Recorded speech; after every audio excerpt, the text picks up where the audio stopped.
Okay. So call this meeting to order. Is there any changes or additions to the agenda? As I see none, motion to accept as presented. Thank you, Councillor Hughes. Any discussion? Call the question. Those in favor? That is carried. We got two delegations tonight. First one is Mr. Bruce Allery. So if you want to come up, we have a copy of the letter that you sent to us already, but if you want to expand on that, please speak into the mic, and Joanna's just going to make sure light is on, so we should be good. Your Worship, Council, thanks for seeing me. So I've lived in our house now for 19 years, and the path beside us been there, part of the development. I mean, every development needs sidewalks, all that, amenities. The path, though, leads nowhere. It leads to the back alley, doesn't lead to a school, a park, or anything else. It doesn't get any use. I don't have any vandalism. I don't have any theft issues or anything else. It's never been plowed for snow. The snow is 9 feet deep in the wintertime. It drifts in. No one's ever phoned, complained that they can't get through. My neighbors before used to park all their vehicles down the path for weeks at a time. No one phoned, complained. It just doesn't get used. So we, before I brought it to you guys though, I did dig in a bit. I didn't want to waste your guys' time. I talked to Lori. Who do I talk to about, would they be upset if I wanted to purchase this path? If someone's upset, I'm not going to bring it to you guys and waste your guys' time. So Lori checked in with Parks and Calvin and Gary, and they checked into everyone, and no one had an issue. So that's why I decided to bring it to you guys, that no one had an objection on selling it to us or whatever the process would be. So that's why I'm here today, is to see if you guys would be interested in selling it. The neighbor has no interest in the path. They don't want half. I asked him, we'd split it. And he's like, nope, it's up to you if you want it. He has no problems getting rid of it, other than he parks his vehicles down the path too. So the way the driveways are shaped, we share our driveway with them. If they got company over, they just park in our driveway. It's not a big deal. But yeah, it's just a path that leads nowhere. It doesn't go to a school, doesn't leave an emergency. I mean, we have 2 ways in, 2 ways out of our neighborhood. We had back alley access, everybody along that area. So to get in and out, emergency vehicles, any of that. So that's where we're at for that path. Okay, questions, comments from council? Councillor Brandel. First, is it paved, like the concrete all the way? It's hard to tell in that picture. It's paved, yes. Yeah. So all the way right to the alley? Right to the corner of the alley, yeah. And then it's gravel after that to the corner, or to the alley just ends. And what kind of shape is the asphalt in? If it's better than the highway. Can we get that on video? It's in reasonable shape, I'd say. Like it's in decent shape. It's not falling apart or gravel or anything else. Like it doesn't need to be recapped, but okay. Yeah, and it's not maintained.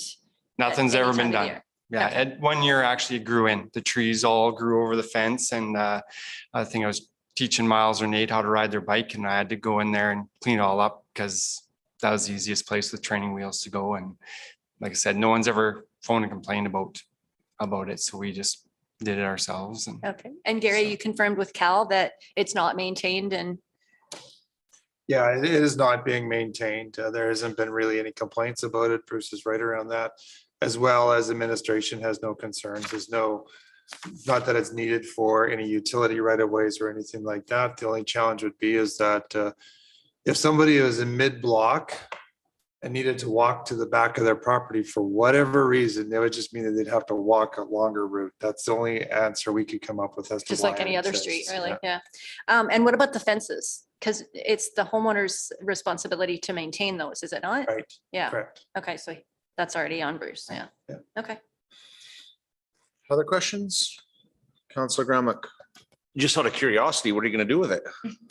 I don't know, probably parking. I got one kid just turned 17, another one, and I will eventually need a little more parking. Extra space. Yeah, so it's a bit tight, like our roof peaks. I don't think I could get a vehicle that's too tall. Like it'd be a car you could fit through, and if you want to put a garage, but it's not Not wide enough for, a motorhome or anything. I think it'd scrape one of the houses, so it'd just be more yard, more grass. thank you. Other questions? Counselor Drew? You said you talked to obviously your neighbor beside you about the path and splitting the Yes. path. Did you talk to any of the other neighbors around there about anything? No one uses it, so I don't know who I would talk to. Okay, no, I was just There. curious if you had asked Yeah, around to no, it some of was your just the- neighbors, if the they neigh- felt that they used it or. Yeah. No one does. And you know what? I even have a quad issue down that path, and we got a couple neighbors that got quads, and they don't even use the path to get in and out of town. They just drive down the street, going from the old Sarge apartments and out that way.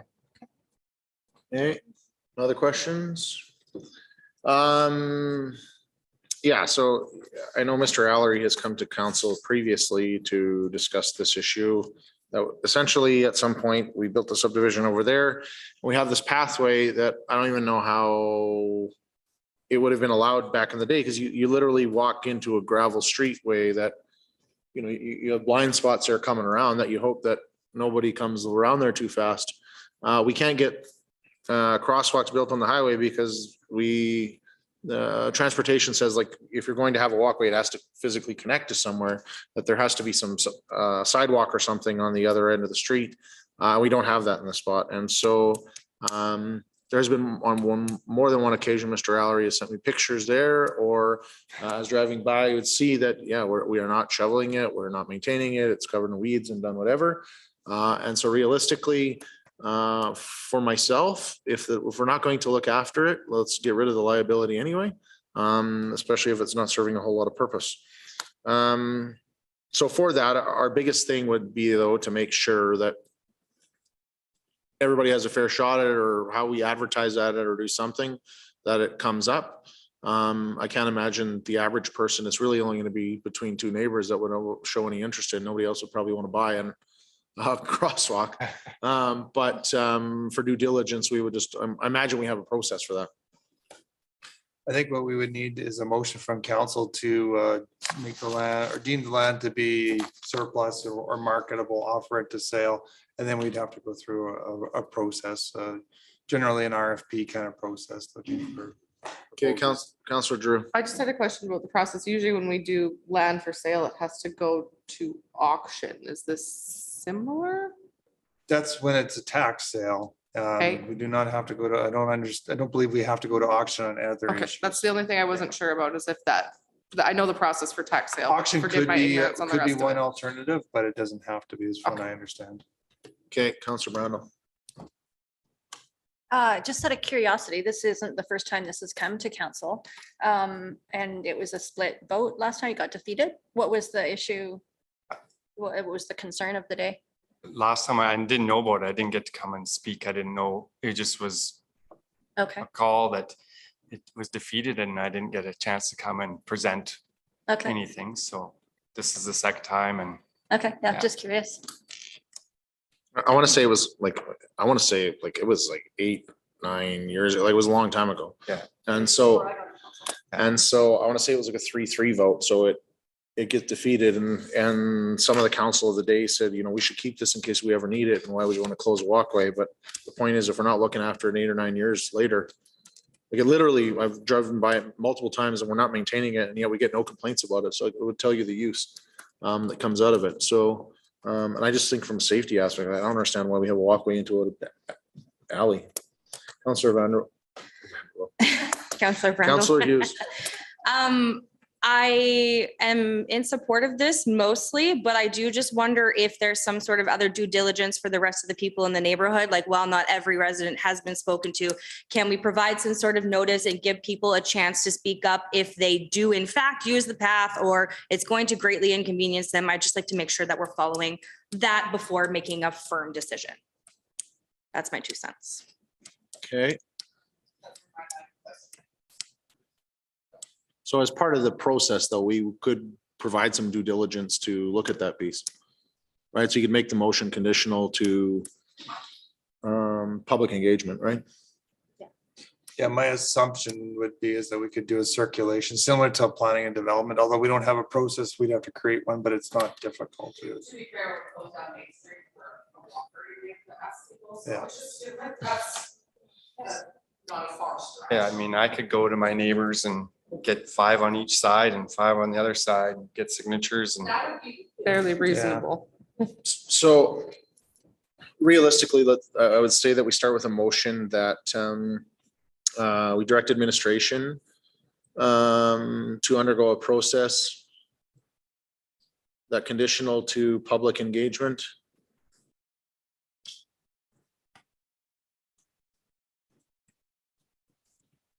Just making sure. Joanna, you're okay?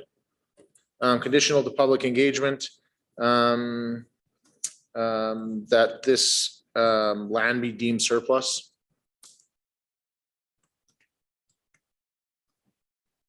And just leave it at that. There's a process that goes on behind the scenes. They do it that way, it doesn't have to come back multiple times. They can go through the pieces and away we go. I'll make that motion and put that on the floor. Any further discussion? Call the question, those in favor? That is carried. Thank you, Mr. Allery. Thank you, Your Worship, Council. We have a second delegation tonight, Big Fish Bay, Willie Dreger.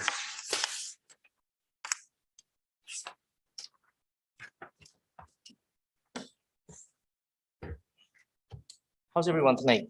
Excellent. You? Good to hear. It's hard to believe it's 5 years ago when I sat here and asked for permission to develop Big Fish Bay. It is hard to It's believe. actually 5.5 years ago, so it was exciting and nerve-wracking then, and it's seems like it's still the same way. Still the Still same way. busy. This room is like built to be intimidating, so. Yeah. So the first thing that we had here, I think we added a few little things here, but the first thing that we wanted to ask for is that for that trampoline park building that we would like to set up closer to the road. And I know that there is an 80-meter boundary that kind of was set aside for not developing. And as I understood, that was more like for commercial, whatever.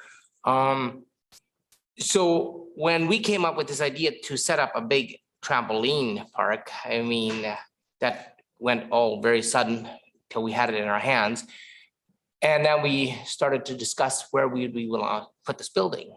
And when we discussed this building, we thought it would be for the best interest for the town, for the public, and for Big Fish Bay if we put it right up front by the entrance.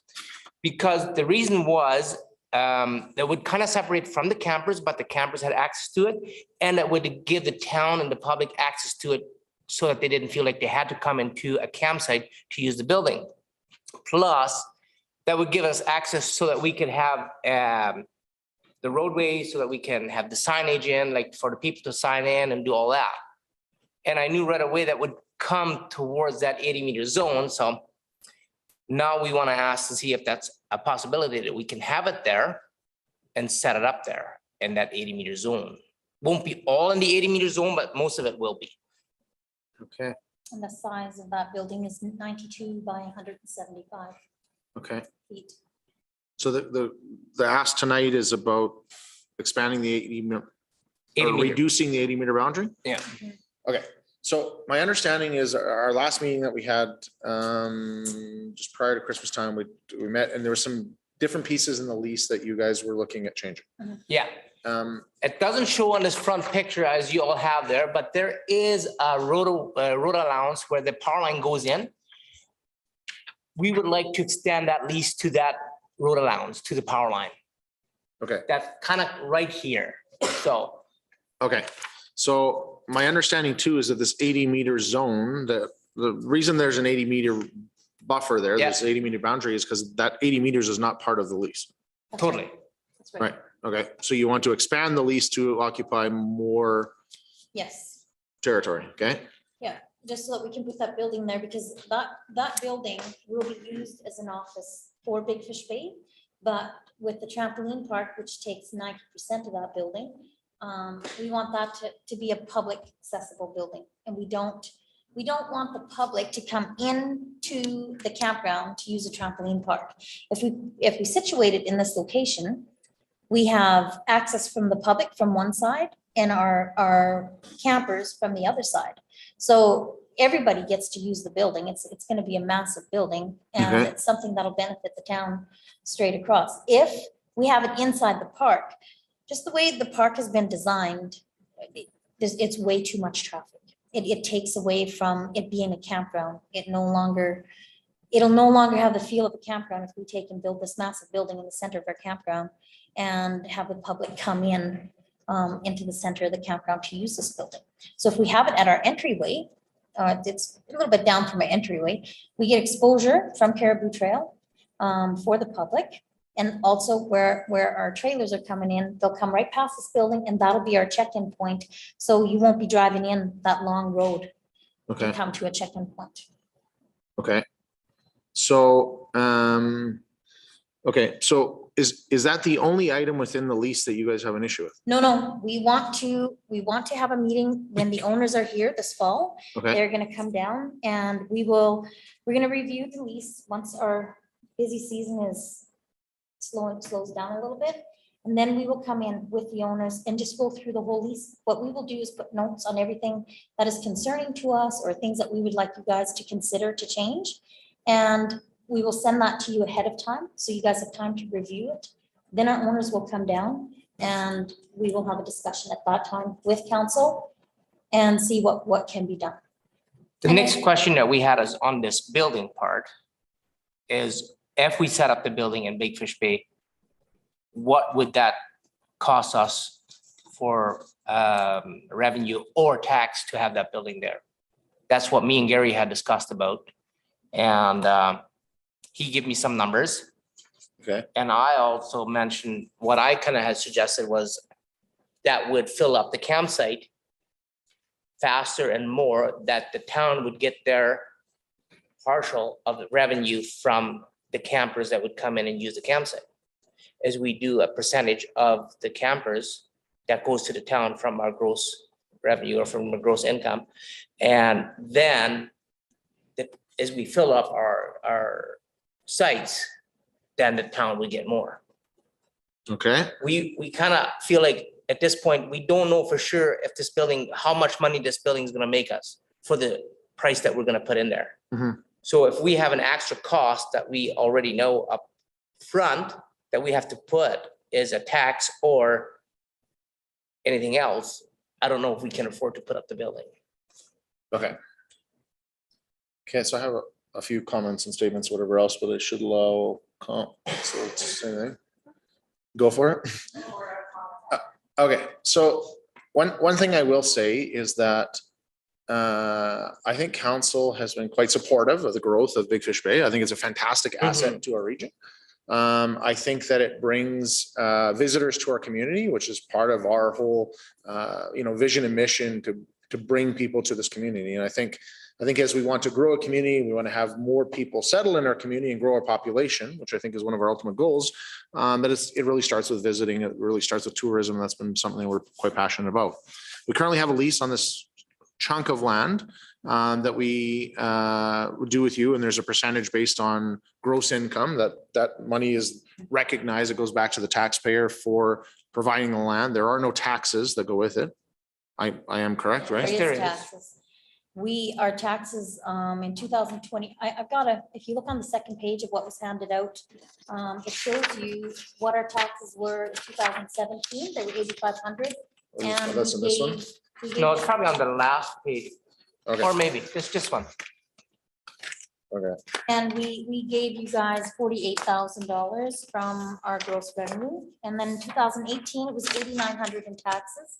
We gave you guys 65,000. 2019, it went up to 10,000. We gave you guys 80,000 of our gross. In 2020, our taxes went up to 12,000. We gave you guys 86,000. 2021, 15,000 in taxes. We gave you guys 100,000. 100,000 on top of that. This year, our tax bill was 28,000 and some, almost double. Yeah. Plus, I think we're sitting around 130,000 that's coming your way. So it is concerning with the taxes, they keep increasing, and our percentage that we give you guys, that number also keeps increasing. So that is a concern. But to be fair, the reason it is increasing is because you're generating more revenue. Absolutely, absolutely we are. But, you know, these numbers are getting bigger and bigger. Our expenses are getting bigger and bigger.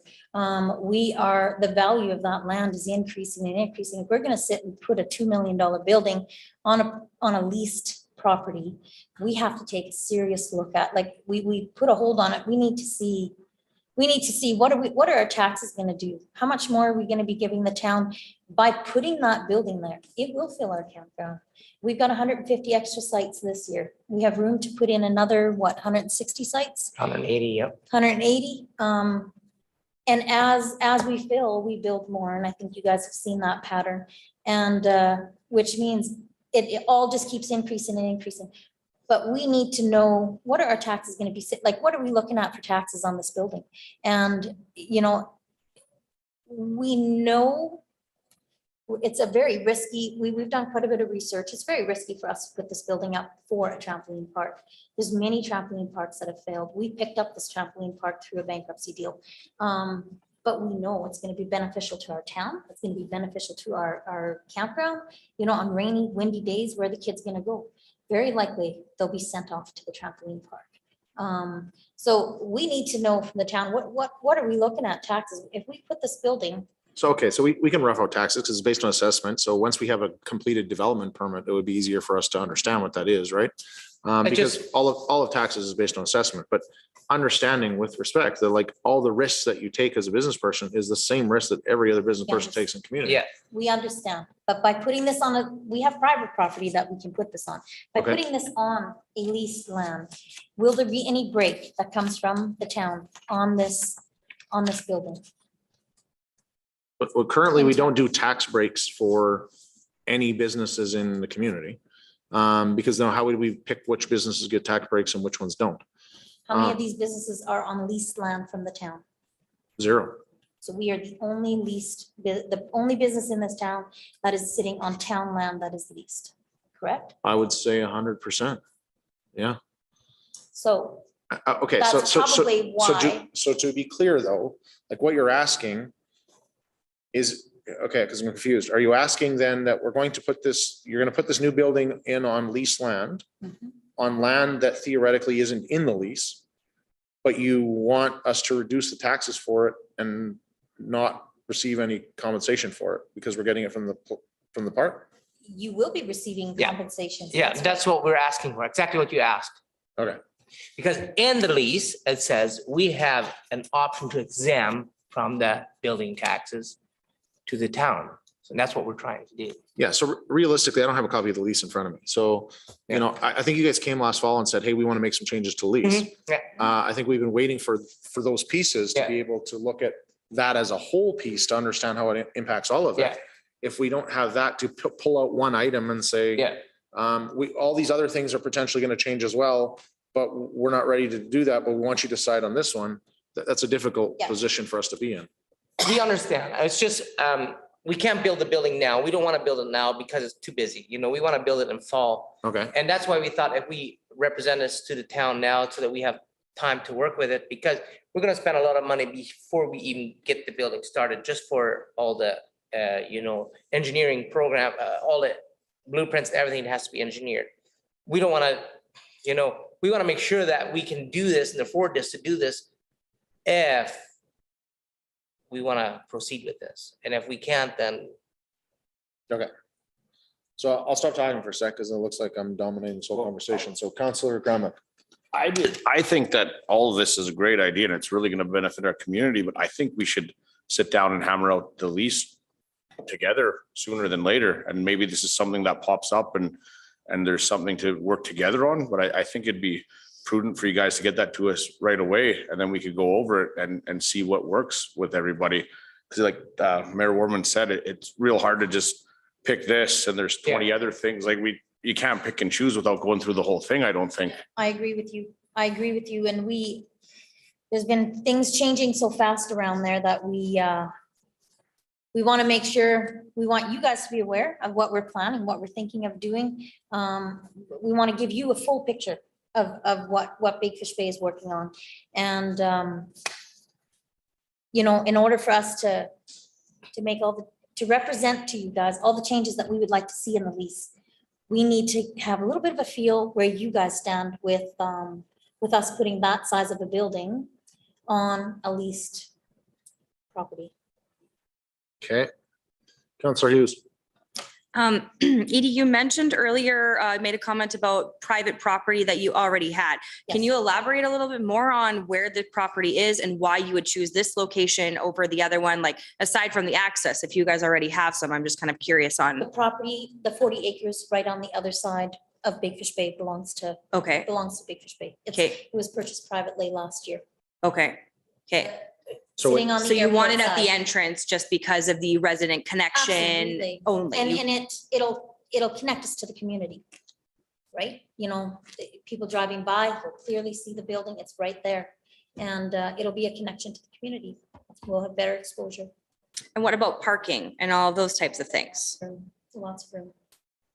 So you feel that there is lots of room for parking and everyone moving in and out of there? You're not concerned about the traffic flow and any of that type of thing with that? Gone through, it's all been drawn up. Okay, It's just when we would put it on our land, for the traffic to come in, we have to reroute the roads. They have to go around the building it's kind of like a window drive-through.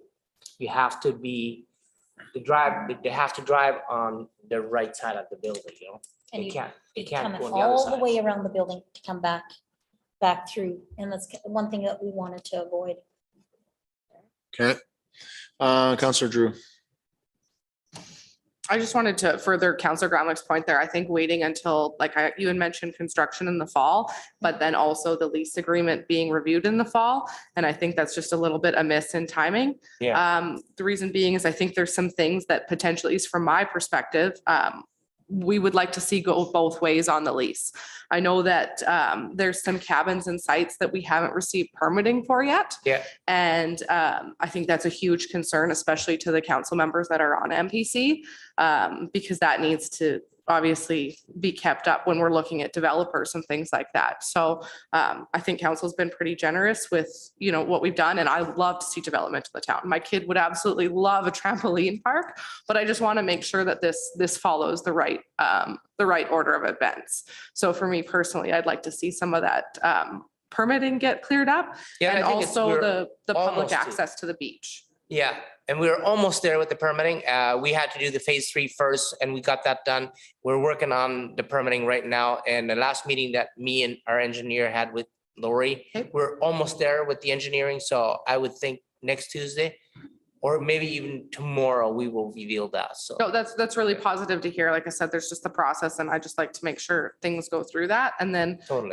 another concern with the lease would just be the public parking and access to the beach. There's been some resident concerns about that. So just a heads up from what we're hearing, just so that the communication's gladly- open. I'll gladly comment on the public access. Through COVID, we limited the access that came in there. Okay. And I think we had very good reasoning for it. We would have citizens drive through there and complain about the amount of kids at the park. And when a lot of those kids were not kids that were renting sites or in cabins from us, they were kids from the community. We have moms come and drop 4 or 5 kids off and send a cab at supper time to pick them up. These are huge concerns for us. We have no way of tracking who's in there, who's at the beach, some kid that might have been lost we have no idea. We don't want that. We need to track who's in the campground, and we have come up with a plan. We do plan on, once we've discussed it with council and it's approved, we feel we would like to charge for anybody that comes through the campground. We are bringing in 18 golf carts that will be there for rent. So we have a big parking lot where the public can park. And they can, if it's too far for them to walk to the beach, they can rent one of the golf carts, take the golf carts out. That is something we want to present to you guys. Any other campground will charge $15 to $25 per day for anybody that does not rent a site. They're coming in, they're using our roads, they're using our playgrounds. And so we feel that there will be a fee. We would like to see a fee for anybody from the public that comes into the campground. If they're there for half a day, be lesser fee. If they're there for a full day, they'd get a day rate. Okay. Councilor Brando. So getting back to the taxes on the building. So obviously, it sounds like there's a lot of logistics that need to be hashed out. And as the rest of council has said, the sooner the better. Let's not wait till fall, because if you Totally. want to do construction in the fall. But to be clear, are you asking just for a break in taxes or no taxes? Well, our lease does state that we can ask for an exemption on the taxes. Okay, And we are seeing our taxes climbing steadily, like doubling from last year to this year. So it's a discussion that needs to be had. okay. So you don't have a specific ask, you just No, want to, I open want that door. I want to leave that to the owners. I think we want to make you guys aware of it, and then it's a discussion that needs to be had. And I think you guys are looking for a number, so you know what to work with. Does it work building this building? Is it 100,000? Is it 10,000? Is it zero? They're looking for a number to see where if it fits into your business model. Mhm. That's why I think we should hammer out a lease plan together right away. So essentially, the big picture is, it sounds like you've identified a number of things that you'd like to talk about within the lease. I would give you the same message that we gave you last fall, was that you bring a list of the items that you want to discuss and let's go through it. If you don't have time to do that now, because it is your busy season, you want to do it in the fall, I guess you have more than, you would totally do that. But I don't think council would be able to comment on one piece of it and say, yeah, we can do this or we can't do that. At the end of the day, our responsibility, our accountability is to the taxpayer, right? And to the taxpayer, we need to make sure that they've got a fair and equitable deal here that makes sense for both parties. And so if you want us to look, it really comes down to numbers. It has to be numbers, if we take away land that we could theoretically use for something else, and we're going to turn around and charge them to use something that they could use for free before, am I being fair and equitable to the taxpayer? I don't know if I would be. So, I would say that we want to look at that whole big picture and understand it. It really is, it's a business discussion, and let us know. But I would say the ball is in your court you need to identify which pieces of leases. I know that there's been some frustration about sheds, fences, public access. We're talking about taxes. We're talking about new buildings. Let's lay it all out, look at the big picture and get it sorted out. Can we just quickly touch on fences and sheds? Sure. I'm just gonna mention it, that way you guys can think about it before we meet up with, before we come to you guys next time. I did do a quick drive through our campground, and I believe we have 4 sites with fencing. 2 of them have fencing that is just set on the ground, twist tied together.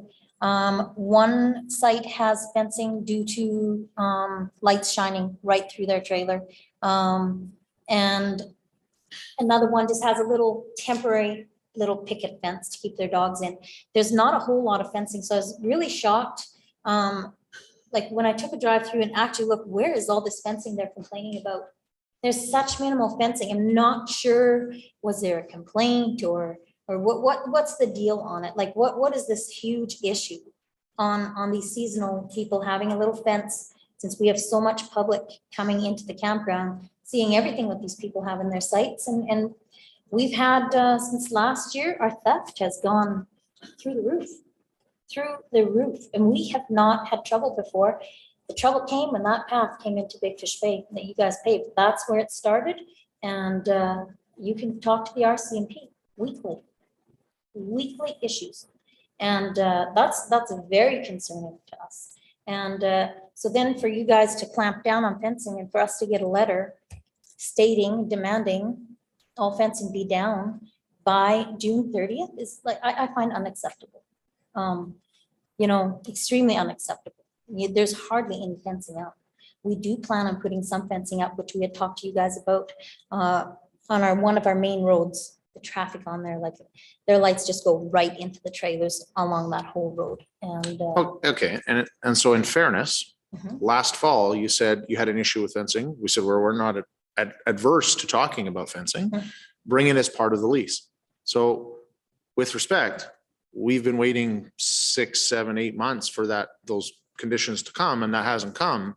And meanwhile, I'll tell you what the stall on that is. We have a lot of things that are changing right now, more buildings that they're going to be proposing to be built. And we want to just make sure that our business plan is fairly solid. before we come to you with changes in the lease.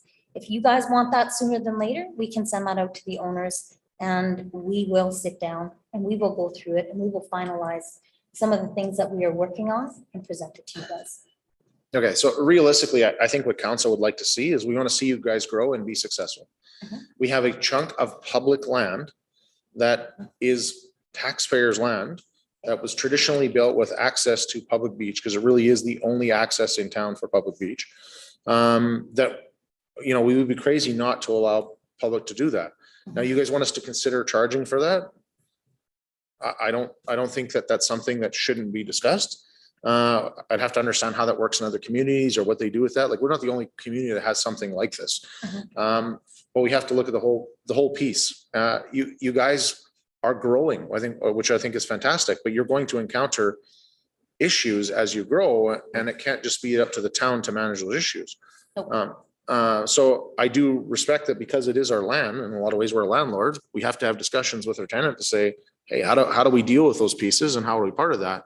But we need to understand where all the pieces are. We can't look at them one in isolation, because they all affect the whole big picture. So I would say, if you guys aren't ready to discuss those things because you need more time to figure out, you're hashing out your business model, that's fine. But you can't also expect that on the other side that we can just make decisions on these other little pieces or just stop enforcing anything else. No, that makes sense, completely sense. Okay. And we will have those at least ready to discuss here very shortly. Okay. Yeah. So We I can can do that. We can make it work. We have to make Okay. it work. So I can tell you, council has a strong desire to make it work. Yeah. 100%, but it has to make sense to both sides. Absolutely. And realistically, with respect, we're waiting for you to initiate that discussion on what items we are discussing. Okay, so did you want to leave the sheds and that all until we come forward? Well, I guess the question would be, when are we going to do that? Well, Right? Because we've been talking about it for a year already, and we're putting this off again, right? So, Well, we have to talk to our, I can send an email out. I can have to have a discussion with our owners to see when all three of them can be down here. okay, so why don't we start by you guys having that discussion as the ownership group and say, okay, we plan to meet by X, Y, Z, and that would give us a better interpretation. Or that would provide us with enough information to be able to provide an answer on what we want to do with the sheds and the fences in the meantime. Okay, Example, I think if, I don't want to speak for everybody here in this room, but I think if we said, hey, we're going to be ready here in August or September, or maybe it's July, or maybe it's October when things quiet down, and have all those discussions to leave sheds and fences until that point, we're going to do it. I don't think is unreasonable, but if we're not doing this for 2 years, maybe. we will have a meeting before the end of September. Okay. And I would say that our biggest hesitation on sheds and fences has always been that the idea is that this is supposed to be a recreational area and not a permanent subdivision, because it's not built in service to be a permanent subdivision. And so if we don't start on the front end to say, whoa, what's going on here? It's really hard to do it on the back end after it's already all done. Fair enough? Understand that. Okay. But we would like to invite you guys out. Come and take a look. Come and take a look, make your own notes on what you see unacceptable. You're assuming that we don't. You might be. I'm just saying, we'd love to invite you out. Come with, let us take you for a I drive. honestly love going for a drive out there to see what's happening. Yeah, and you guys are welcome to come anytime. We don't need notice. We have nothing to hide over there. Yeah. We don't think that you are. And, We would just love to deal with the paperwork.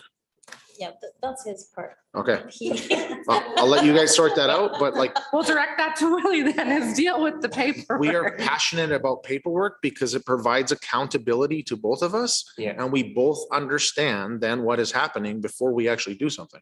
No, When we do the Absolutely. paperwork afterwards, there's no accountability I and we don't do- understand it. I can say that our ownership is aware that there's a lack in that area, and they have made a hard push that all gets put in order, and I believe that we've worked hard and with an engineer to get everything to you guys that you guys need. Perfect. We are very close to having that all up to date.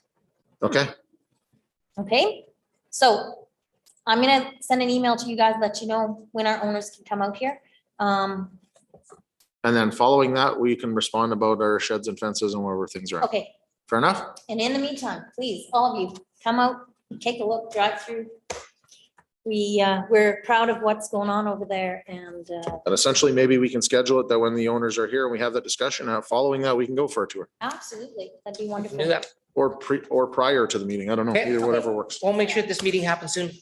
Okay, Thank you guys for your time. thanks. Yeah. Okay, let's jump into the rest of our meeting. So we've got council meetings, minutes from May 17th on page 9 of our package. Any issues with those?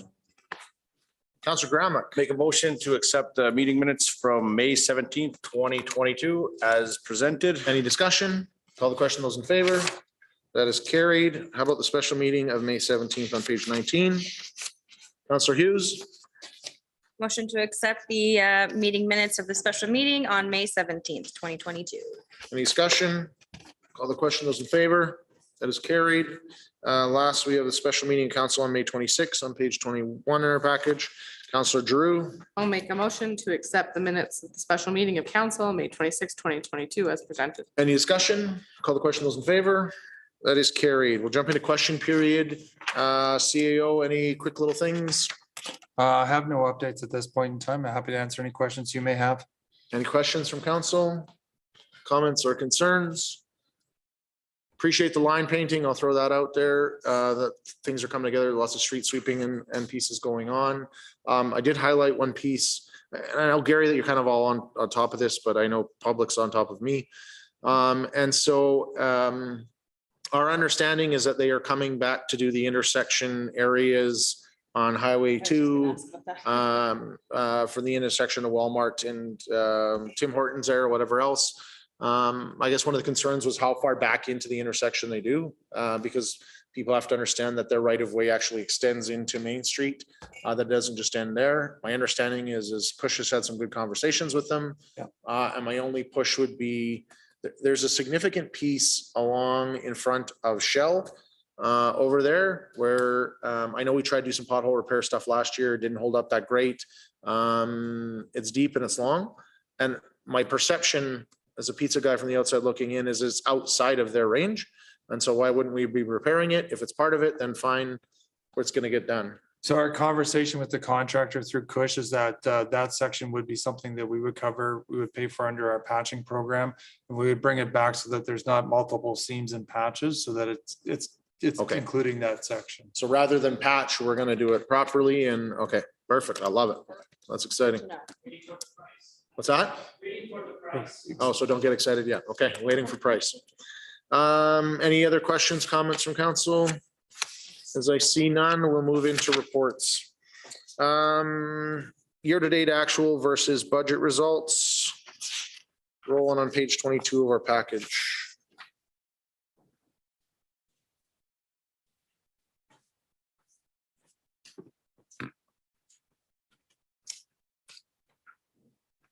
Good evening, your worship and members of council. The purpose of tonight's report is to provide the year-to-date actuals to budget results from January 1st to April 30th.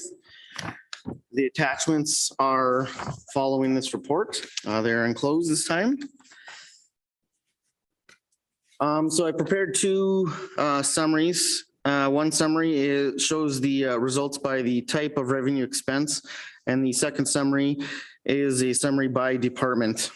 The summary by type separates out reserves and internal transfers, and the department summary includes these amounts to show the overall budget for each department. Just as a note, debt payments are made from May to December, and as such show zero in the first update for the year. Overall expenditures, actuals versus budget, stood at 27% for the period of January 1st to April 30th for the 4-month period. Just as a note, not all cost centers incur costs equally throughout the year, just depending on the nature of the business. Some can happen sooner in the year and some can happen later on in the year. For revenues, the town has generated 11% of the total revenue budgeted for the year. Taxation revenue will be generated once notices have been sent out. Interest earned is largely made up of reserve investment income that is recognized later on in the year. Licenses and permits mainly consist of business license revenue that is invoiced during the first part of the year. And rental income largely consists of government center rent. The two largest payments that happen in the year are June and December. Requisitions, this reflects payments made to date. Requisitions are collected and invoiced through the annual tax invoice that happens later on in the year. Under for expenses, personnel costs stood at 27% of their budgets and are trending lower due to position vacancies. Contracted and general services are mostly in line for the period. Most services are contracted throughout the summer season. Transfers to individuals and organizations. The bulk of the transfers have been issued for the year in the first period. These include payments toward the library, Wildfire Legacy Center, Slave Lake Airport, as well as community grants. The remaining transfers are expected to be expended in the summer period. That's kind of the overall picture by type. And then I've kind of just updated each area, each department. I won't go through each one of them, only ones that have kind of highlighted some notable costs for the year. So council appears to be online for the year. Administration is also online for the year. Police services, we had the first quarter invoice paid. Fire services has expended 29% of its budget for the year. As of this date of the report here, repairs and maintenance for building equipment is lower than in previous years for the first part of the year. At the time of this report, there's significant cost to be expected in the second quarter of the year. This is due to an oil spill accident fire services had to attend. It is expected that the cost of this cleanup will be fully recouped from the party involved. And these costs will show up in the Dangerous Goods Center. So these costs, the initial estimates are somewhere in the $90,000 to about $120,000 for cleanup costs that we're expecting. We're also expected to turn around and invoice and fully recoup that from the parties that were involved in that. Fuel costs are trending higher for the year as a result of the ever increasing fuel prices. This is an area of concern for both fire services and operations, just due to the fuel prices that both departments have to pay. Depending on how the year goes or how the prices end up in the fall, we expect that these two line items will be exceeded for the year. Operations has expended 17% of its budget. Many of the costs incurred by operations incurred are in the summer months. One area of concern is under the snow removal budget for equipment rental to clean up the spring, early January, March snowfall there. 100% of that budget has been expended. So that leaves us no contracted services for the fall here should we have a heavy snowfall later on in the year. There is some additional savings due to vacant positions to cover these costs. However, if there is a significant snowfall, that could lead to budget overruns.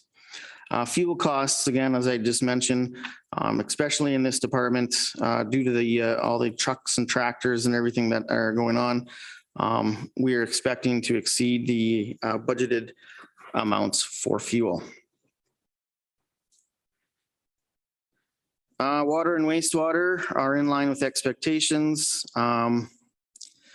They've generated 27% of the revenue for the quarter, and they've expended 20% and 10% of their expense budgets respectively. Garbage services are in line with expectations. The biggest expense for garbage is during the summer fall period when the landfill commission invoices us, which is usually around $220,000 to $260,000.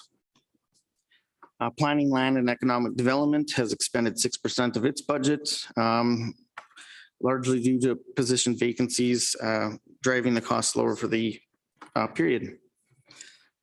Commercial properties includes both the government center and the old fire hall that had been leased by AHS.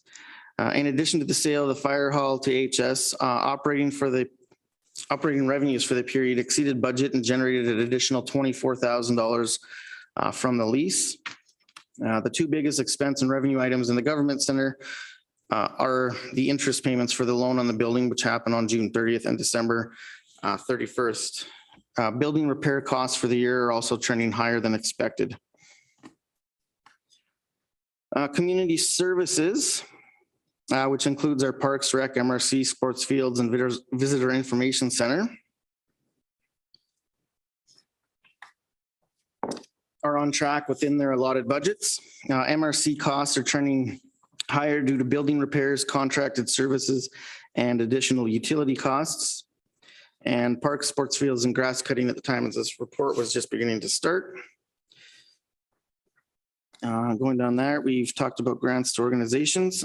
And so utility receivable, total utilities receivable stood at $492,000 as of April 30th, with 88% of that, $435,000 that was current 30 days and under, with the remaining amount owing greater than 30 days. Taxes receivable, there's currently $853,000 owing on 2021 and prior taxes. And I've listed the breakdown there. And the town so far has received $1.5 million in tax installments so far this year. So overall, major challenges for the period include supply constraint issues, position vacancies, and greater than expected fuel prices. In addition to inflation, procuring supplies in some areas have proven to be difficult. Some items and supplies are on back order with no reasonable time frame for delivery. Position vacancies while generating an operational surplus continues to affect service delivery, and the continual increase in fuel prices is expected to cause fuel expenses to exceed their budgetary limits for the year. With that, I can entertain any questions. Questions, comments from council? So realistically, we're facing the same things that the rest of the world is facing. So we've got some supply shortage issues. We can't find enough people, and parts and stuff. We don't know when they're coming, and fuel and utilities is hurting our back pocket. Yeah. Okay. I think I'd be more concerned if it was different than everybody else is experiencing. So I guess that provides some comfort. If there's no other comments, Councillor Brandel. I will make the motion. Be it resolved that council accepts the actual versus budget as of April 30th, 2022 report as information. Any discussion? Call the question. Those in favor? It is carried. Thanks, Roland.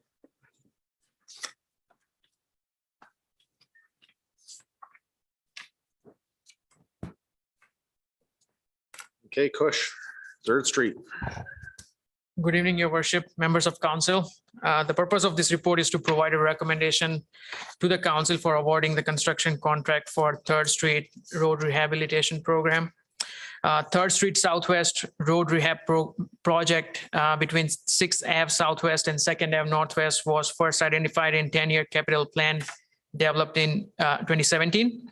Originally, the design and engineering work was scheduled to be completed in early 2019 with construction expected in 2019-2020.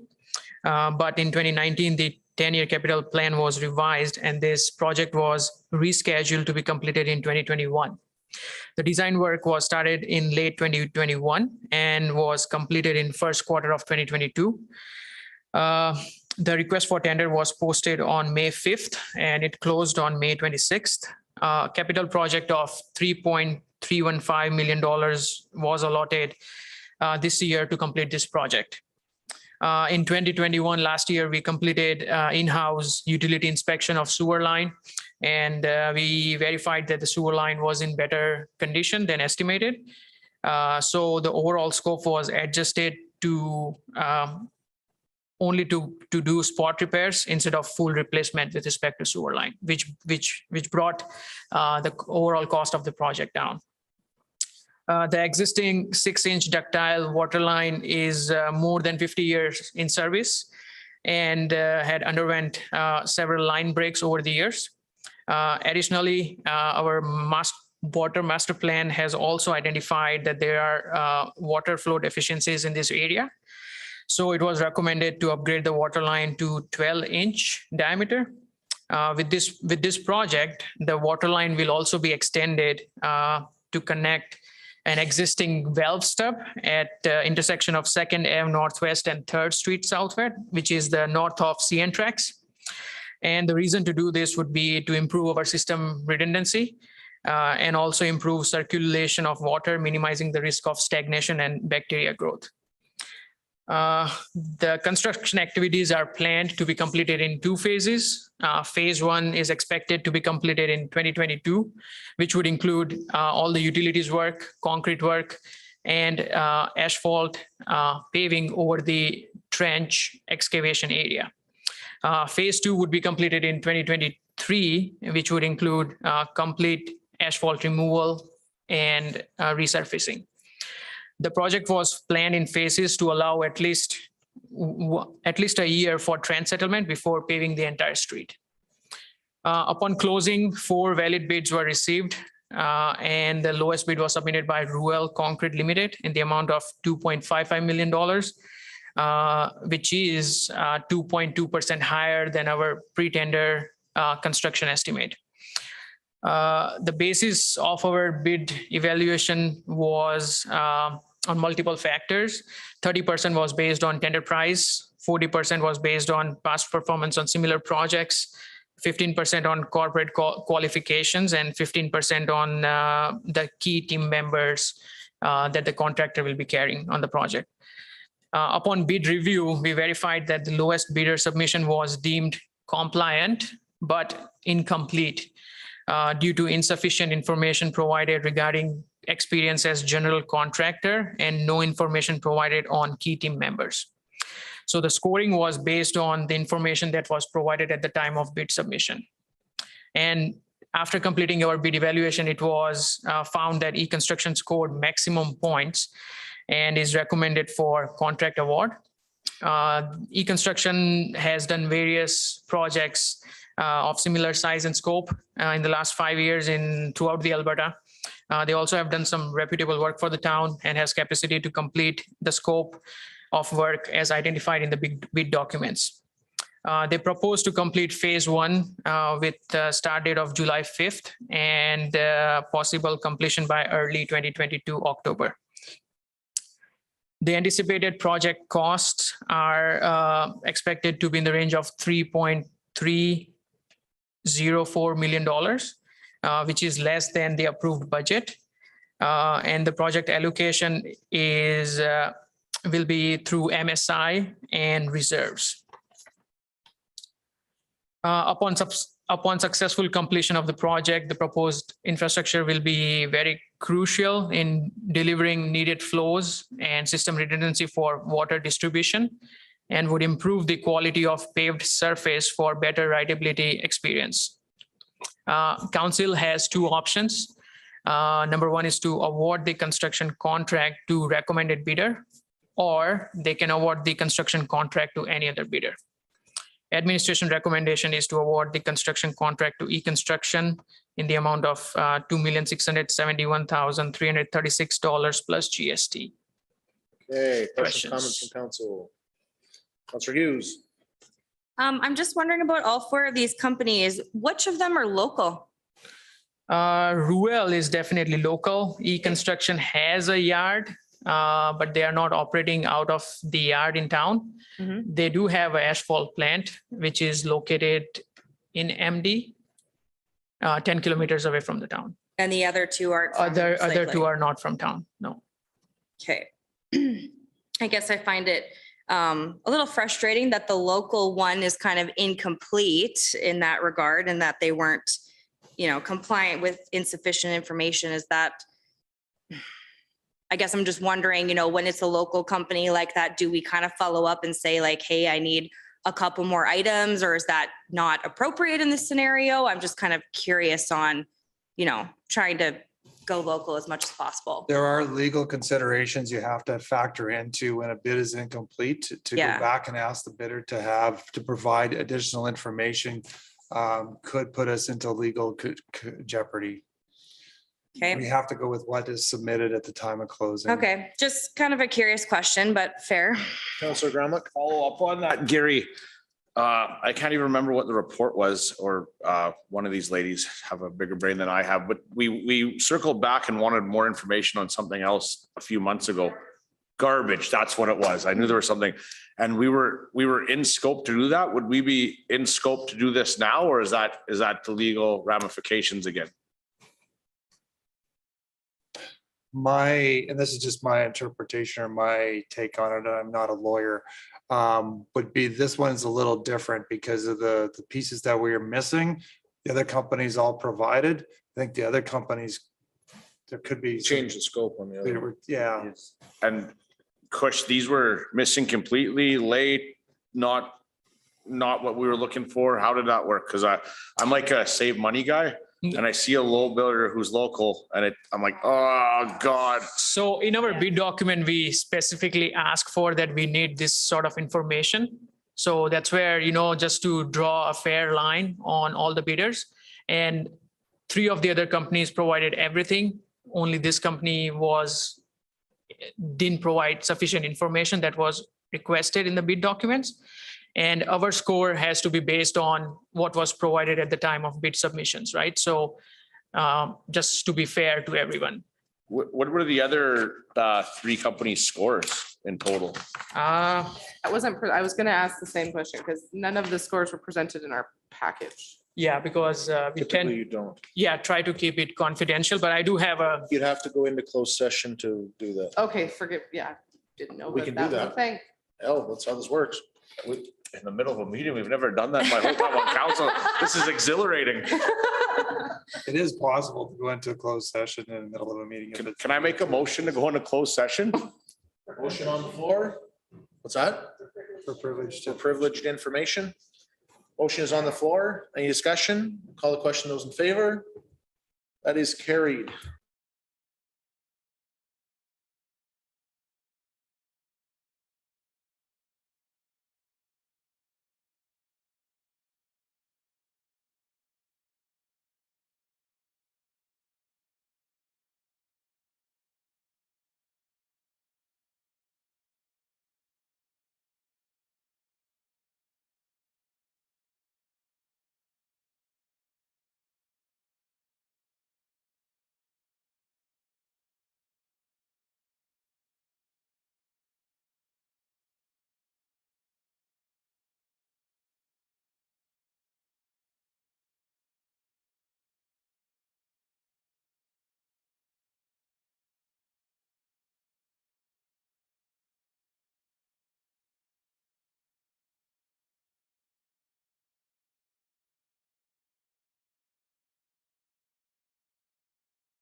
All in favor? Favor. So sorry, are we, oh, yeah, sorry, motion to come out of closed session. All those in favor? That is carried. So after discussion in closed session, it is obvious that council has a couple of questions that need to be clarified by legal before we make any decision. And so we'd like to table this decision to our next. So I make a motion that we table this report to the next council meeting for decision upon getting upon administration getting a opinion from legal. Any discussion? Call the question. Those in favor? That is carried. Additionally, I'd like to make a further motion that what was passionate from our discussion previously here was, you know, I will say council is struggling with a number of things. We've seen our provincial funding dramatically decrease. We took a $1 million hit this year, and we had to pass on a 5.9% tax increase to our taxpayers. Every dollar counts. When we're talking about $120,000, it has an impact. Additionally, there's a strong sensitivity as we climb out of COVID to make sure we support and bolster our own economy. And so there is a significant, we already put some weight on supporting local businesses when we're going out for tender or looking for different pieces. And I think council wants to understand that in a little bit greater detail and see if that more weight should be applied somewhere in regards, recognizing that it has to come from somewhere. So if we want to put more emphasis on local, are we going to put less emphasis on experience? But let's understand how that whole piece works. So I'd like to make a motion that administration draft a report to come back to council that lays out the current weighting system for purchasing and tender documents. Any discussion on that? Call the question. Those in favor? That is carried. Thanks, Kush. Thanks, Kush. We'll see you next week.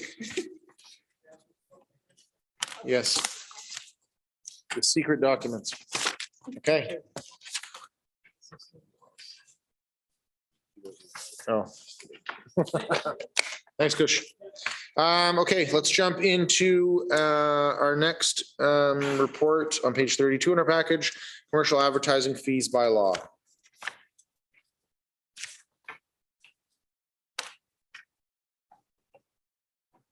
Hey, good evening, Mayor and Council, sorry. So we're here to talk about enacting a new commercial advertising fees bylaw. As you know, we sell advertising at the multi-rec center in both, currently in both of our arenas and lobby space. We're looking to incentivize selling some more ad space in Arena 2 along with the field house. Currently Arena 1 is quite full, but there are a few spaces there that we'd like to sell. We have researched what some other communities charge and what they do, but as it often comes, it's hard to compare ourselves dollar to dollar with other communities. So our strategy, kind of what we've looked at it and come up with ourselves that we'd like to increase our sales and advertisements over the next couple of years instead of having a large fee increase for our current advertisers.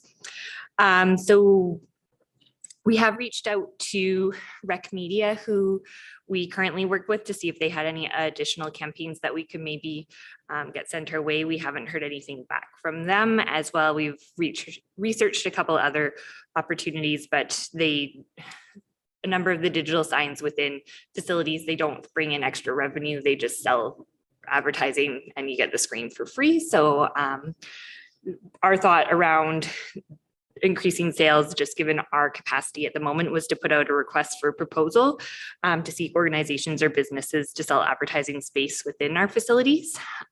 We've done a valuation, so have a general idea of what percentage cut would be for selling what we could offer someone to bring in new advertising. Our preference would be to offer a percentage cut for advertising sales, as that's a way to incentivize the sale of ads versus a flat fee. There's not, yeah. We ask that they would charge our user fee set out in the commercial advertising bylaw. We have had someone in the past that paid us a fee and then just had kind of free reign to sell advertising space in our one arena. We did learn from that created some poor relationships that then when they turned that back over to us, it took us a while to build back up our advertising. So we would ask that in the RFP that the person that we does sell advertising uses our rates in our advertising bylaw. And we, like I said, preference would be to do a percentage cut in order to incentivize the sales. There's just a few pieces before we put the RFP out that we'd have to sort out over the next couple of weeks around billing. Currently, when we sell a new ad or yearly, I put together invoices and contracts and things like that. So we just have to figure out what our approach would be for that before we put up the RFP, as far as who's processing the bills to send to finance and who's doing up the contracts and things like that. We've also been seeking other advertising production companies. There's been a lot of advancements in advertising materials. So we're looking to work with a couple of companies that do vinyl decals, wraps and banners in addition to rink boards in order to increase advertising opportunities. Along with that, we've had lots of feedback, and it kind of came up at one of our events recently that those vinyl stickers are really good things. They can come up for short term. So we do offer everything yearly, but if people approached us for a shorter term, we prorate fees based on what the year fee would be. So if someone just wanted a 6-month campaign, so this is what we currently do with Rec Media. If someone wanted a 6-month campaign, we would just charge them half the fee of our yearly fee. So that's a possibility as well. Okay, questions, comments from council? I'll start. First off, I appreciate you bringing this back, Jill. One of the things I will say, we haven't really tried a program before where we did a commission-based piece there for revenue generation. So I'm excited to try something different, especially when we have capacity issues. Rather than just leave it, let's do something innovative. I will say though, one part I don't love is I actually don't want to approve the fees bylaw right now. And the only reason I say that is that I'm curious, like we do this RFP and we hire a company that theoretically potentially could have a ton of experience in this area, and they say, well, we should be doing this and we should add these pieces that aren't even in there right now. I'd be more inclined to look at that as part of that piece. I don't know, maybe I'm on the wrong track, but I guess, the hope is here that we attract somebody that has got some expertise in there that can also give some suggestions to tweak the system. And I just hate handcuffing them to be able to tweak the system. That's my thoughts. CAO thoughts. Just thinking back to my experience in another municipality that actually hired a company to come in, do evaluation onto all the things that we could sell in our rec facilities. That particular process actually did not result in that many additional pieces that we already hadn't identified. Okay. And that company also did not actually sell the ad. So it really depends on who bids and what expertise they bring. Okay, so let's say company comes in, company ABC. They bid on this, they get it. And they say, hey, I think we're really missing a missed opportunity to put logos in the back of the hockey nets, for example. And I really want to do this and actually have bidders lined up for it, and they'll pay $1,000 each time. Does this limit them the ability to do that? No, and that's currently how we operate. So with Rec Media, they'll come to us with campaigns, and a lot of them are odd kind of things like garbage can wraps that we don't have. And so they generally present us with a fee that their advertiser is proposing. And so if it's something that's not currently in our advertising bylaw, we we'll kind of compare it to what we currently have and either agree upon the amount or ask them to charge a higher amount. I've come back a couple of times and said that, this is comparable to wall advertising for this amount of space for this many months. So we'd like to charge this, and they generally accept it. So yeah, that would be, and then, we revisit our bylaws at the beginning or on a regular basis. So if we're finding that we have a ton of interest in garbage can wraps, that's something that we could add into our bylaw. My thought would be that these are our core things that we know we want to collect the minimum amount on. So we wouldn't, like, I just would be cautious to send it out and then have someone come in and value us lower as well because they want to sell more ads. So I like having, from my point of view, I like having that base fee. And we have current advertisers as well that we want to make sure that we continue to charge them a consistent fee. Okay, That's just my recommendations and thoughts. so you say pass it. Pardon me? So your recommendation is to pass it and you have some flexibility. Yeah, and I mean, if you're looking, if you're happy with the fees that we're proposing, yes, and then if there's additional things, then we can bring it back in a year or so. And The only one, full disclosure, that I struggle with, and like I buy one of these as my business, is I think the rink boards are too cheap. So if I put on my mayor hat, I think it's like the best deal that you can get it in town. And if I only had my business hat on, I would say, yeah, let's keep doing that, but I think it's cheap. I'll give you Councilor Grandma. a different one. So they probably are too cheap. But what if we bring this company in, we finally fill them up, everyone spends the extra money to get their board done, then we raise it next year and they're already pot invested and they got to pay it anyway. Yeah, well, there's different strategies there. I think from my point of view, when we're comparing ourselves to other communities, we're comparable. We're always like with all of our fees, we're on a slightly lower scale, but I also look at it that we have a core group of advertisers that we've had since I've been here. And I would hate to jump it up so much that then we lose those people because they're investing in community. I'd rather see, that's just my perspective with community rec in general. I'd rather see more people in versus, you know, bumping that prices up and losing people. So that's my perspective with everything. So whether, I don't know, I'm not an expert in advertising. So, but from community rec, you'd rather see more participation than both like getting more fees from the limited number you have. So. Yeah, and I guess just as elected official, being accountable to taxpayers, my goal is to see more fees. So I'm not looking for more signs. I'm looking for more revenue generation out of there. So remind me from last time, like when was the last time we changed the cost of ring board ads? It was a long time ago. I can't quite remember, but I think the last one was like 2015, 2016, prior to Gary being here. Okay. Yeah, so I don't know, like, rather than leave it for a year, I would propose we knock them each up $50 so that later when you want to, that they've taken a little bit of an increase over time. Like theoretically, our expenses keep going up over time, but our revenues aren't going up over time, which is really the thing that we've been generating this from. And everybody around us is increasing their fees, but we're not increasing ours. So and I was like, we are increasing them, but my thought would be maybe to put them up this, like, I don't know, this is just my thought and you guys can go, but go for it. Let's try this year. It's totally outside of the box, put the new fees in. And if it doesn't work, or if we think that we need to do it so differently, then we come back next year and try it again. I think just from my perspective, we got asked to do something different. We brought back something different. So it'd just be a little frustrating to then again, come back and bring something else different. So, because each time we do this, it takes time to come up with a creative plan. So. Okay. Other questions, comments from council? And so just so my own benefit, like if we raise this $50, the extra work that administration would have to do would be? Currently, we're not doing any extra work. We're just putting together we're just billing like we normally do. We're putting together an RFP, which at the get out will be a little bit of extra work, but then we're giving it to someone else to take on.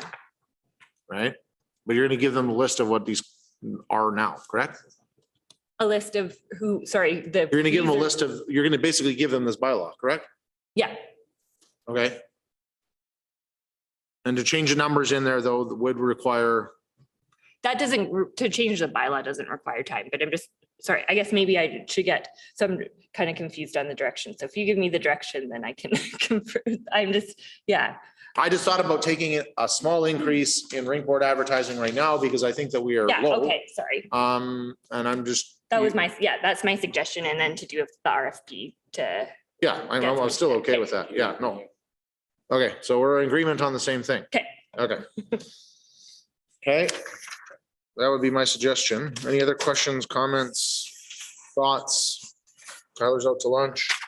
Counselor Brandel. Just a comment that I want to thank you because this is a long time coming. I've been waiting for this report for 8 years, so I really want to see this. No, that was my thought. I was like, let's try this succeed. and see if it works. And if it doesn't, then we'll come back next year and have some time to see how this flushes out. And yeah, so it's totally outside of what we've done before. So. Okay, Counselor Hughes. Okay, so I just want to be clear that I'm understanding. So we're going to bump up all the prices on here by $50 each one, and then we're going to proceed with the rest of the plan. Is that correct?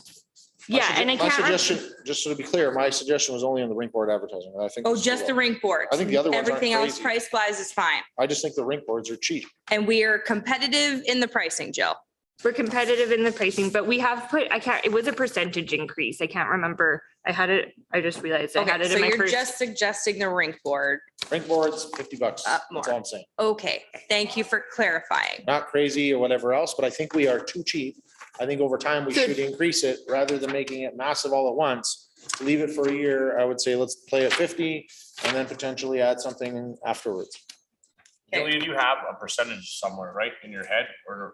Yeah, no, and this bylaw is the new bylaw with new rates that have gone up. So So it's there already. it's there already. It was a percentage increase, not like a $50 increase, but I put that, I just realized I put that in my first report and I didn't These are, put it in this these are one. updated. So these are updated fees. From These are last not time the she was past here. fees. Yeah, She raised the price. yeah. Okay, so we don't have a copy of the previous one. So how much did rink board go up this already then?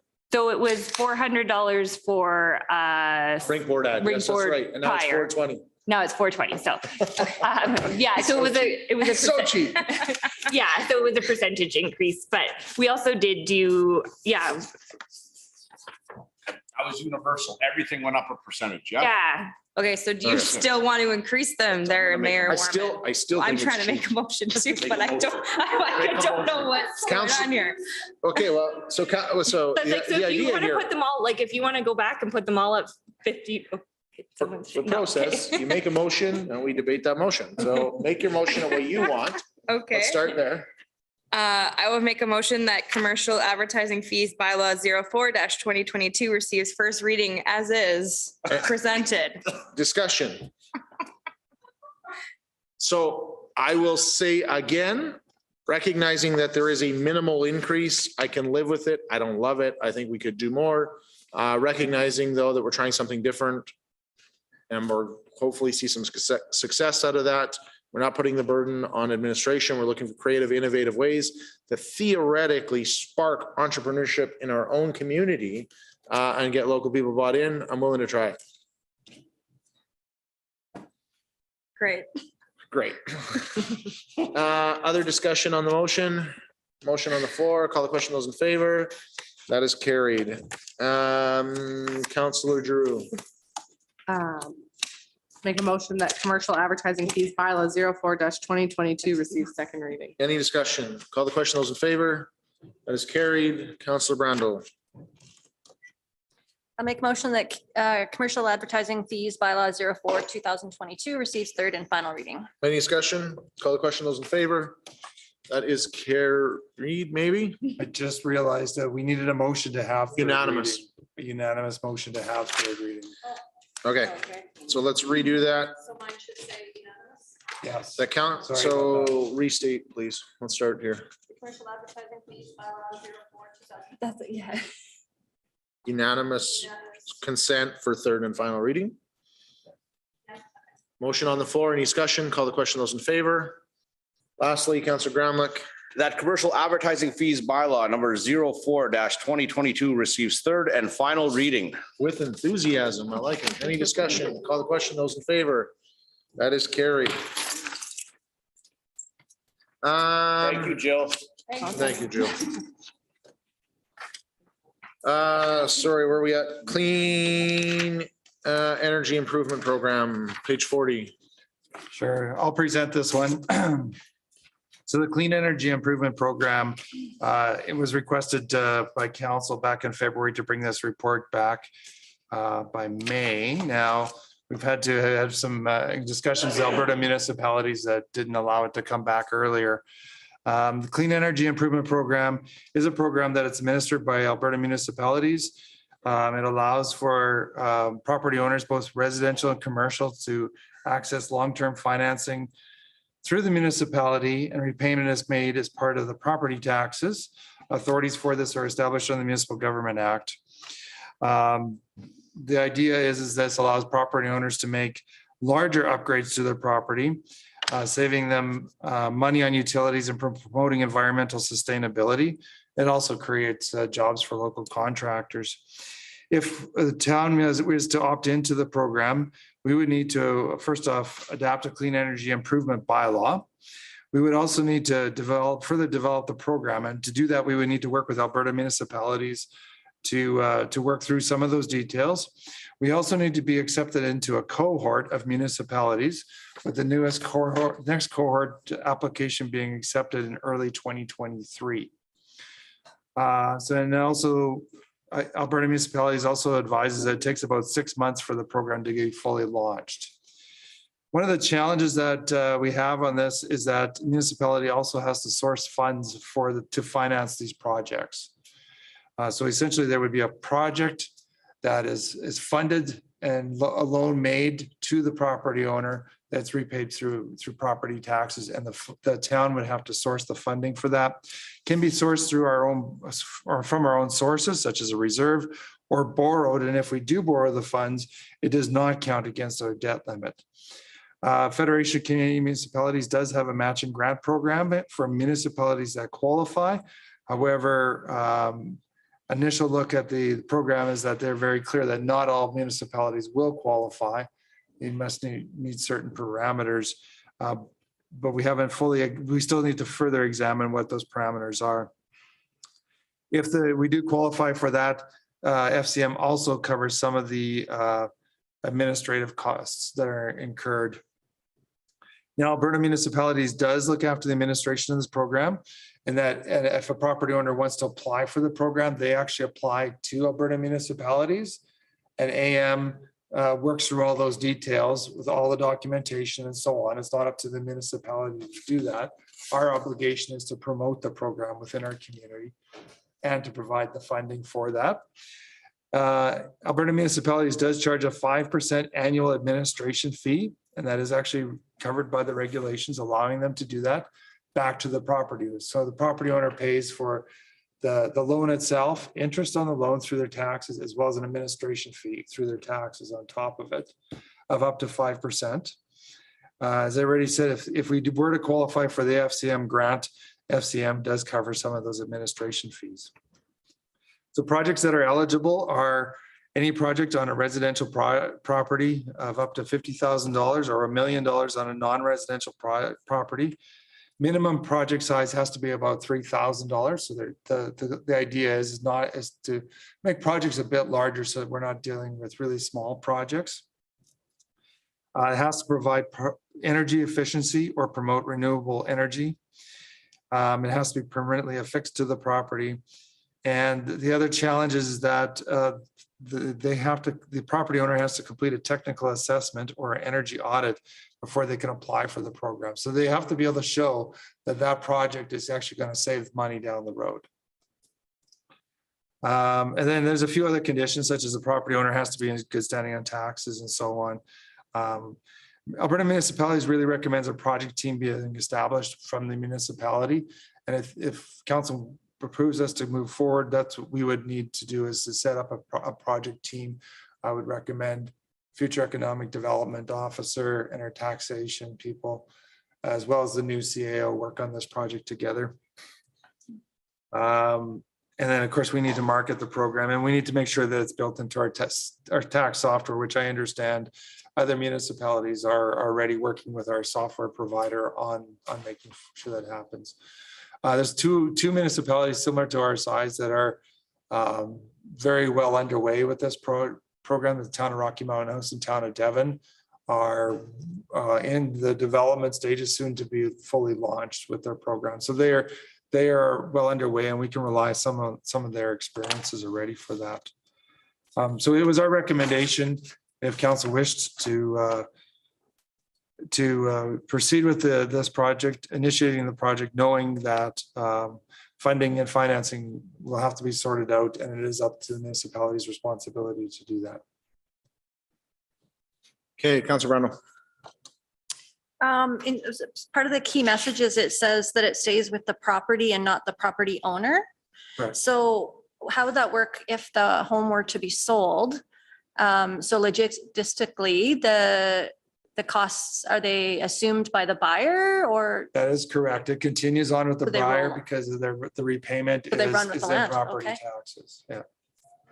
Okay. Other questions?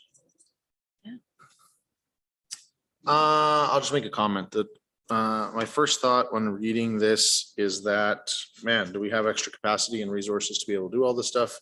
I think that that's a bit of a challenge. That being said, you know, our council does not spend a significant amount of time or energy in the green space. We are focused a lot on population and economic development and resourcing our own staff and supporting some of the groups that exist in our community. We're passionate about communication, and I think that, you know, if there's a way to administer this program, especially, you know, getting our economic development person there to assist with some of those pieces moving forward, knowing there's a chart already path already charted by similar sized municipalities, I think it's an easy win for us to show that we're demonstrating some leadership in this area. So I would support it and follow administration's recommendation. Councillor Drew, I'm ready to make a motion. feel free. Okay. Page. I will make a motion that council authorizes administration to initiate the clean energy improvement program for the town of Slate Lake. Any further discussion? Call the question, those in favor? That is carried. Big significant news, appointment of CEO. Gary, you've got a report here. I do have a report. So following the CEO position becoming a vacant on April 4th, 2022, council has gone through an extensive recruitment and selection process. It is the CAO, for anybody who's interested, is the leader in charge of all administration and operational functions of the town. And it is a mandatory requirement under the Municipal Government Act that a municipality must have a CAO. That's the only employee that is mandated by the province. As a result of going through the recruitment and selection process, an employment agreement with Jeffrey Simpson has been reached between the town for our new CAO position. And it is administration's recommendation that council appoint Mr. Simpson as the CAO effective June 20th, 2022. Okay. Questions, comments?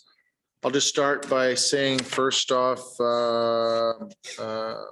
we had a number of applicants here through this process. I do want to recognize Sandra is not here, but our Director of HR, both herself and Gary did an amazing job being part of this process. We had a number of great candidates to seek through, and the interview process was quite extensive there, from shortlisting and going through all the resumes, pre-screening, reference checks, doing virtual interviews, and eventually doing one in person that almost had a presentation piece to it.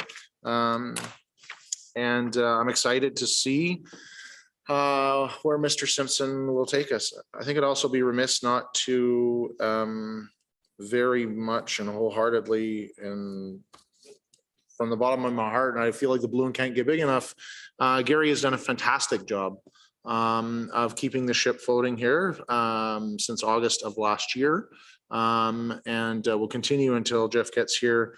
He is retiring in September, and although it feels like to him that won't come soon enough, I feel like we'll blink and it will all be over. And as time goes on, when we get in the summer mode, I might forget to make a point here to say, Gary, we appreciate everything that you have done. Our staff appreciates it. I think more than anything, staff is always looking for leadership. They're looking for mentorship. They're looking for growth.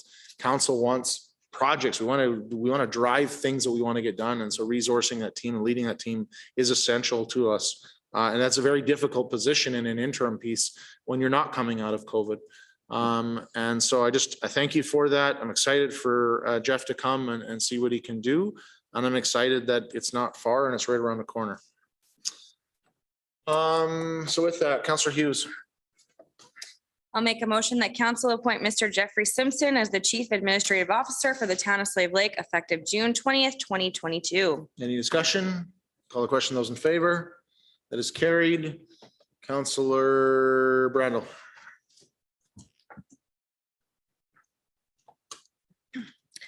Make a motion that council amend Mr. Gary Roth's appointment as interim chief administrative officer to end on June 20th, 2022. Any discussion? Call the question. Those in favor? That is carried. Okay, next we got a letter from the Minister of Municipal Affairs giving us the exciting news that they're funding our capital MSI allocation of $708,000, which is equivalent to 40.6% of what they typically give us. So that's really exciting news for sure. Not quite sure what we're going to do with the 60% that is missing and how we're going to keep running our municipality on a long-term piece. So that part is frustrating to say the least. I know that our council is currently working on some requests. So we have a conference convention coming up in Calgary in September of this year. And so council was meeting previously to this meeting to discuss some of the lobbying and advocacy pieces that go with part of that. One of the exciting pieces that comes with the conference is actually having an opportunity to meet and get some FaceTime with some of those ministers, however short.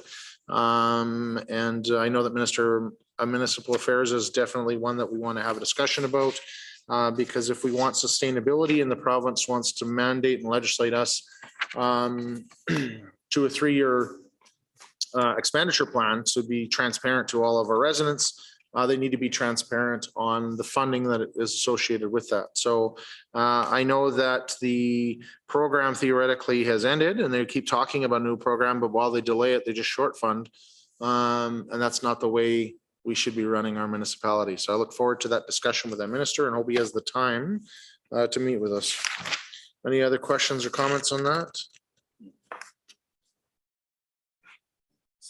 No. Slave Lake Library Board has a request for approval. As a representative, Kim, do you want to touch on that real quick?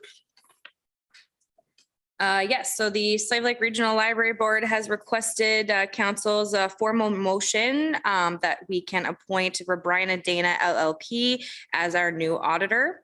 So motions were made and approved at the Slave Lake Regional Library Board meeting on May 11th. And yeah, they would like council's blessing to move forward with the new auditor. Councillor Brandel. I don't ever recall this coming to us, this table before. Why do we need a motion from us and the MD for this? I believe the library board just wants due diligence and wants to make sure that since both councils are, putting money towards the library and all of that, that they are okay with the auditor. If there was perhaps issues in the past or it was seen as conflicts, I don't know exactly all the previous history from them, but they just want council's blessing on who the auditor is. Because typically each committee is like standalone and they do their own budget and expenses. I missed this last meeting where they made this motion. So while I was aware of it, I'm not aware of the background conversation necessarily at this exact. Councillor Drew and then Councillor Grauman. I think it may have arisen because so previously, up until the last audit, our firm, Nash Drew LLP, so my normal employment was the auditor for the library. Since obviously accepting the appointment on council, we then resigned as auditor as there could be conflict of interest with regards to approving that entity's funds. But that still gives you the authority to. Right, so we resigned as auditor, so we're Right, but not at doing this that. table, you're still making a motion on that. Yeah, which is odd. Yeah. I don't Sorry. really know, but I know in the past it hasn't had to have been approved before. Normally, the organization approves it on its own. I'll fix this all. Councillor Grauman, go for it. Gary, what do you have to say about this? Do you That's a know- good point. Thanks, Gary. You might have an opinion that could help us. Well, it is typically normal that an organization appoints their own auditors. At the same time, we do provide funding to the library. And if, I mean, a motion to approve the utilization or authorize the utilization doesn't harm the town either. In terms So even accept it as information. Or that too. That is why I requested a formal letter with exactly what they wanted. But as I said, missing that meeting, I was just told, please get town council's approval. So I'm afraid I cannot shed more light on the subject at this time. Okay. Imperative that it happens tonight. I do know that we have a meeting tomorrow and it is a topic of conversation tomorrow and is on the agenda. I do know that the MD has also been given the same request and that they have a meeting tomorrow as well to make, I assume, the exact same motion we are being asked to make.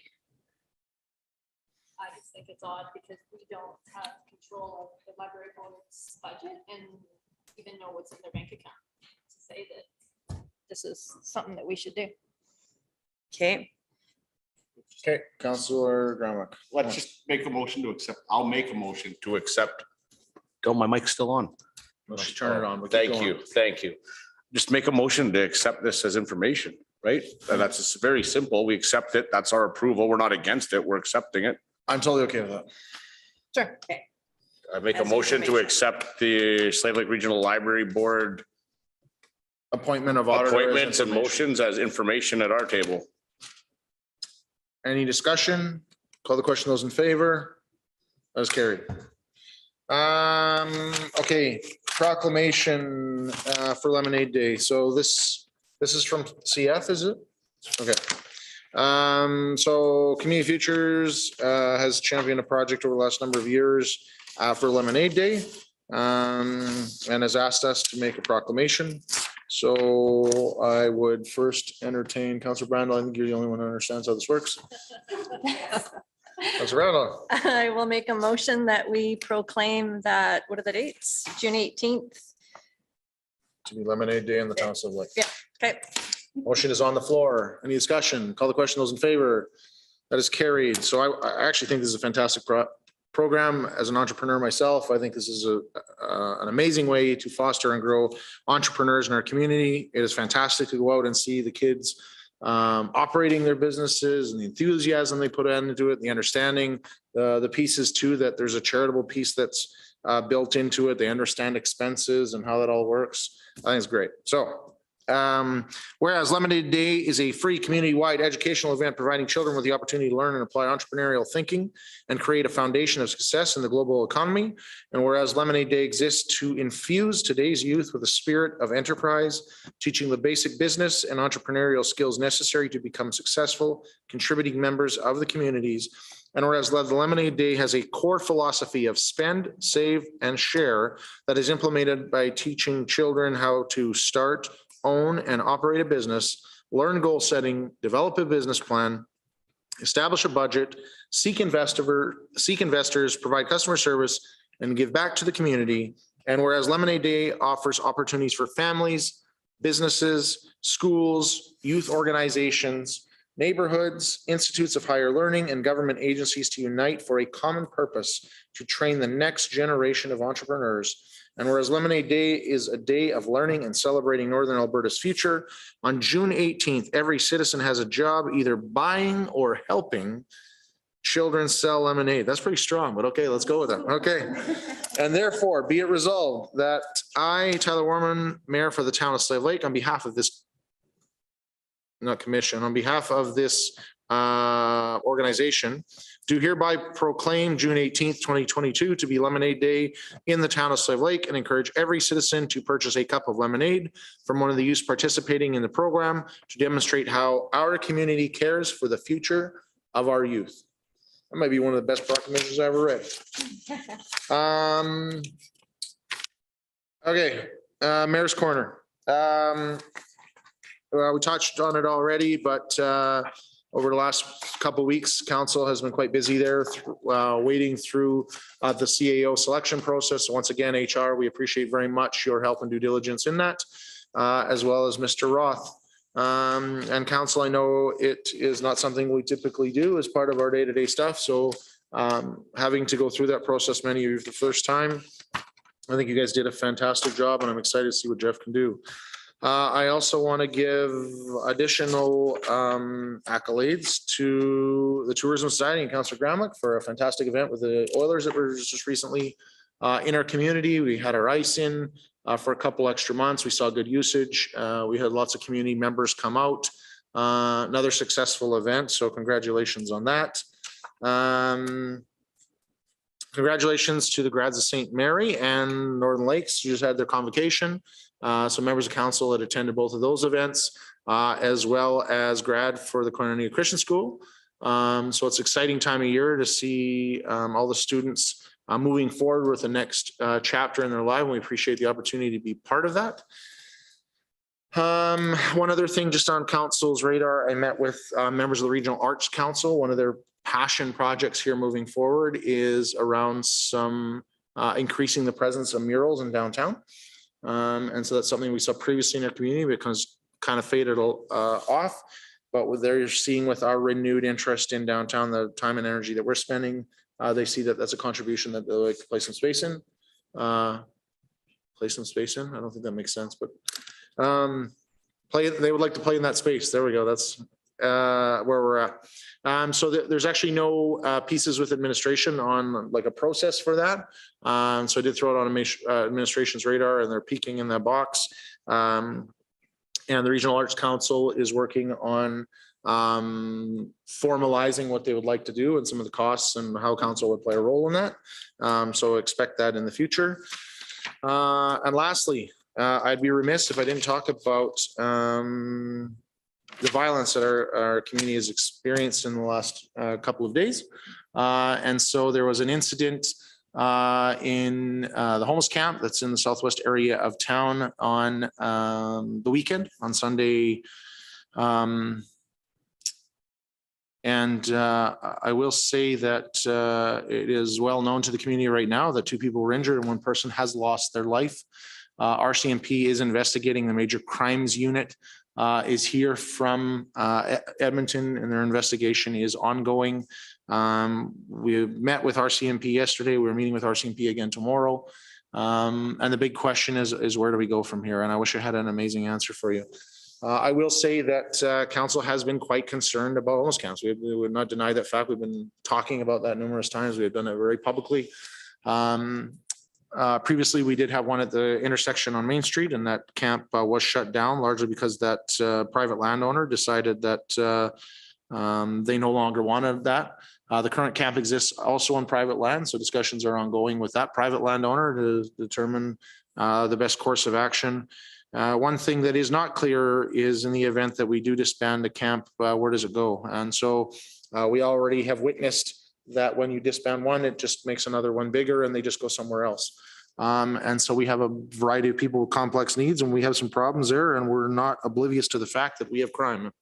And so we need to work with RCMP. We need to work with the province who provides supports for mental health, for addictions, for health, for from the Solicitor General's office and to determine a plan. Council met with the province and a number of ministries last November where we expressed our desire for help. And one thing I will tell you is that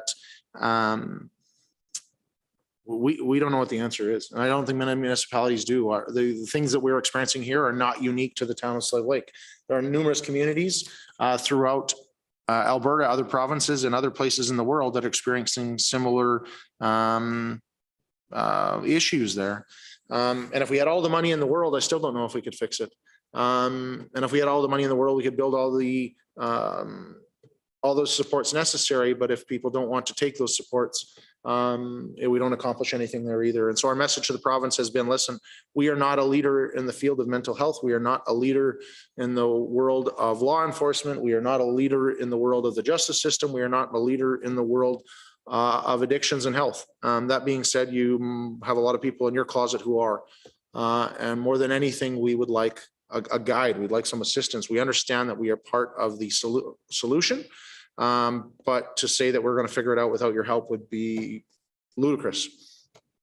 And so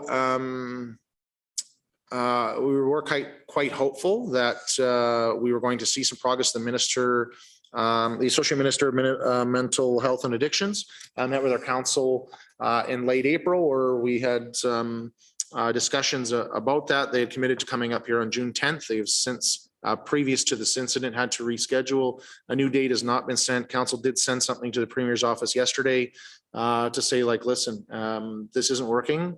We need help, and this is the impact of not getting help. And I will give the MLA's office credit that they were calling me today. They're working on organizing a meeting here. They'll give the province some credit that they do have a plan that they say that potentially they're rolling out by the end of the month. But I will say, without a doubt, our thoughts and prayers and condolences go out to the families and of those affected. Additionally, it is council's top priority to make sure that our community remains safe. And we have a police force and RCMP that we spend a lot of money on to do that. And so we will continue with conversations and consultations with them about the best direction on how to do that. Lots happening behind the scenes, and because there's an active investigation, I can't share more than that, but I will say to the public, this is not something we put our head in the sand in about, but I also will leave everyone with, I don't want to leave you with false expectations that we're going to wave a magic wand and this is all going to get fixed either. So we'll see where we end up as time goes on. With that, we do have some pieces to talk about in closed session. So I would entertain a motion to go in closed session for information that will be made public in 60 days under section 29 of FOIP. Thank you, Councillor Giroux. Any discussion? Call the question. Those in favor? That is carried.